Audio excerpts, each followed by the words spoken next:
சென்னை ஆழ்வார்பேட்டை முரேஸ்கேட் சாலையில் உள்ள தீனதயாளன் என்பவரது வீட்டில் கடத்தி வைக்கப்பட்டிருந்த சோழ மன்னர் காலத்து பழமை வாய்ந்த சிலைகளை தமிழ்நாடு சிலை கடத்தல் தடுப்பு பிரிவு காவல்துறையினர் கைப்பற்றினர். கடந்த 31ஆம் தேதி சிலை கடத்தல் தடுப்பு பிரிவு காவல்துறையினருக்கு கிடைத்த தகவலின் அடிப்படையில் நடத்தப்பட்ட சோதனையில் 50 கோடிக்கும் அதிகமான விலை மதிப்புள்ள சிலைகள் தீனதயாளன் வீட்டில் பதுக்கி வைத்திருந்தது தெரியவந்தது. இச்சிலைகளை கைப்பற்றிய காவல்துறையினர் அந்த வீட்டில் இருந்த 3 பேரை கைது செய்து விசாரித்து வருகின்றனர். இதனிடையே இன்றும் சோதனை தொடர்ந்த நிலையில் தொல்லியல் மற்றும் கல்வெட்டியல் துறை நிபுணர் நாகசாமி சிலைகளை பார்வையிட்டு கைப்பற்றப்பட்ட சிலைகள் பற்றிய விவரங்களை பத்திரிகையாளர்களிடம் தெரிவித்தார்.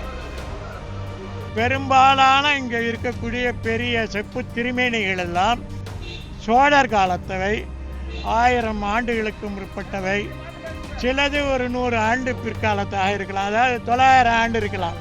அது ஒவ்வொன்றையும் எடுத்து காமிச்சாக்கா உங்களுக்கு புரியும். ஆனால் மொத்தமாக அனைத்தும் சோழர் காலத்துது.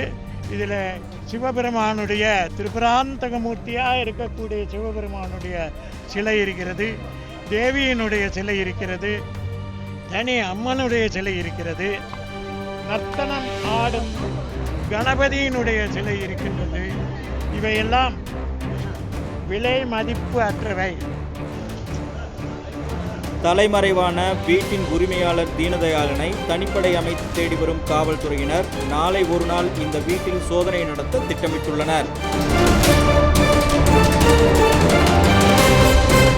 காவல்துறையினரால் தேடப்படும் தீனதயாளன் கடந்த 2004ஆம் ஆண்டு நெல்லை பழவூரில் உள்ள கோவில் ஒன்றில் நடராஜர் சிலைகளை திருடியதாக பிடிபட்டுள்ளார்.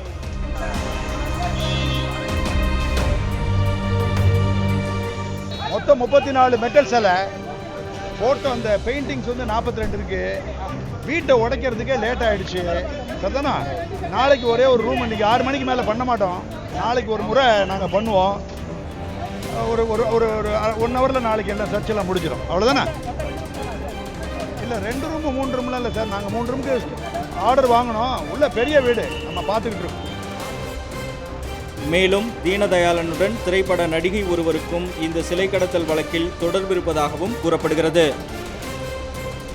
ஷேக் பரீத், ரெட் பிக்ஸ் நியூஸ்.